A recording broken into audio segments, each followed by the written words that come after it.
Good afternoon, everybody. Uneducated Economist here. Last week, Jerome Powell stated that the Federal Reserve is working on their very own central bank digital currency. Not a big surprise. Anybody who has been following Bitcoin or just cryptocurrencies in general, we have been anticipating that at some point the Federal Reserve would state that they are going to have a central bank digital currency. So the CBDC coming from the Federal Reserve, it's different from like a debit card purchase. A lot of people, when I would bring up like central bank digital currencies, they would say we already have a digital currency. It's called a debit card or a credit card. Yes, those things are digital in the idea that when you swipe your card, there is no cash involved, and that is just a computer communication from one bank to another.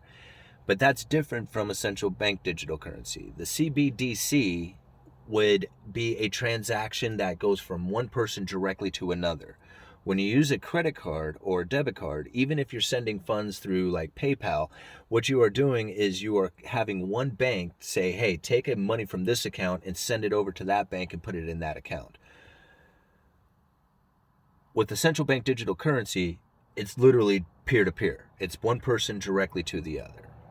And you don't have to use a series of banks to make the transaction occur. This will make fees very low for doing transactions like this. And this is where the Federal Reserve is really going to like push the idea that this is a benefit for the people. Like it's going to bank the unbanked, or that it's going to be able to, say, distribute stimulus more efficiently than what the Treasury can do. Now, this is going to be like the big idea to have people accept it. If you can put like free money into a wallet, they'll download that wallet. They'll download that app. They will use whatever means it is necessary in order to get that free money. And if you tell them this is how you're going to get your stimulus, then they'll be all about it, especially if they can go down to the store and spend it as easy as if it was, the regular cash or debit card that they already have. Most people probably will not know any difference between the way they do transactions now and the way they do them with a central bank digital currency. There'll be very little difference in it. Now, the Federal Reserve, when they go to print this central bank digital currency, I mean, they're not really printing it. It'll just be like created out of nothing. A lot of people look at that and they'll be like, okay, so the Federal Reserve can just print up and just shove it out there into the wallets at any given time that they want. It doesn't quite work like that. The Federal Reserve really does need to buy something. So like right now, when you have a issue with like a recession and you need to pass out stimulus, it has to come in the form of like a check or a deposit coming from the Treasury. So when that stimulus goes to take place, the Treasury sells bonds. Now, they don't sell them directly to the Federal Reserve. The Fed can't buy bonds directly from the Treasury. The Fed has to buy them off of the open market. So the primary dealers, those are the big banks. They're the ones who go to the Treasury, buy those bonds, and then the Federal Reserve would buy them from the primary dealers. So this way, the Federal Reserve isn't necessarily monetizing the debt. They're buying stuff that's already been purchased. At least that's the idea behind it. Now, when it comes to the central bank digital currency and the Federal Reserve printing up stimulus checks, in order to get that into the wallets of the people, the Federal Reserve really does need something to buy. They can't just print up the money and say, here, willy-nilly, just take this. You can't, they can't just do that.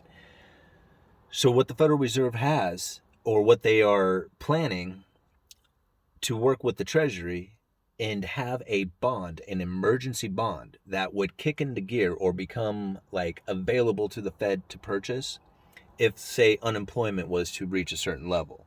Now, I'm going to leave a link down in the description for you guys to an article that's talking just about this very thing.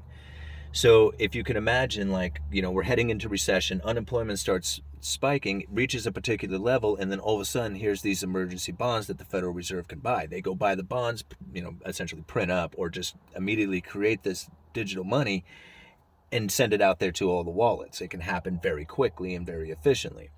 So right now we hear the stories about the Treasury and how difficult it was for them to try and distribute out all the stimulus checks to everybody.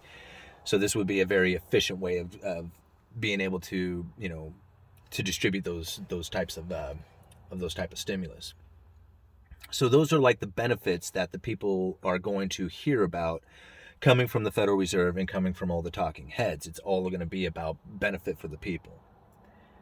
However, It's not about a benefit for the people. It doesn't have anything to do with trying to bank or anything like that. It doesn't have to about banking the unbanked. No, it doesn't have anything to do with that. It's not about stimulus checks. Okay, it doesn't have anything to do with that. What the central bank digital currency is all about is about taking interest rates negative. See, if you have cash in the system, you're going to have a very difficult time taking interest rates negative, especially once it gets to the deposits, like people's bank accounts. Because once bank accounts go negative, people will pull the money out in cash. They already know this. So what they'll do is they'll create this central bank digital currency. Most people will have no clue that there's any difference in it. When they go down there and they put their check in the bank, it's deposited as central bank digital currency. If they try to pull it out in cash, that's going to be a different, form of currency, and they're going to charge them a fee. So that way, people will leave the money in the bank, the central bank digital currency. Now they can apply a negative interest rate to it. You see what they've done here? This is how they are able to deal with the fact that there's cash in the system and that everybody would just pull their money out if they were to take interest rates negative. But if you charge a fee to either deposit or withdraw cash, well, then most people would be, just leaving the money in the bank so they wouldn't have to deal with the nuisance of having cash. Same thing with stores or anybody else. They, if you charged a fee to deal with it, then you would just, keep it into the central bank digital currencies. So anyway, I went and I got like some articles for you guys. Well, I at least got the one and then the recent one with the Fed making the announcement that they are creating the central bank digital currency. But something that I found inside of the Federal Reserve on their website was a particular statement that I found very interesting. I wanted to read it to you here. It says, even if the central bank is mandated to maintain price stability, it cannot do so in the case of a large enough bank run. In this case, the author shows that there is a positive probability of runs, and that a negative interest rate on CBDC during financial panics is optimal to keeping inflation in check. So, according to this author, there is a positive probability of bank runs, and that a negative interest rate on CBDC during financial panics is optimal. That's really what it's all about. The IMF, stated it a long time ago that they would need an e-currency or an e-dollar of some sort in order to take interest rates negative, because they know that there would be bank runs on cash. So it's very interesting stuff. And, to see it coming into play right now leads me to believe that they see into the future that at some point they're going to have to take interest rates negative. But until they have that central bank digital currency up and running, I don't think we'll have to worry about seeing negative interest rates here. After we get the central bank digital currency up and running, I would anticipate that it would be not too long after that we would see the negative interest rates all the way down into deposits. All right, Uneducated Economist, you guys let me know.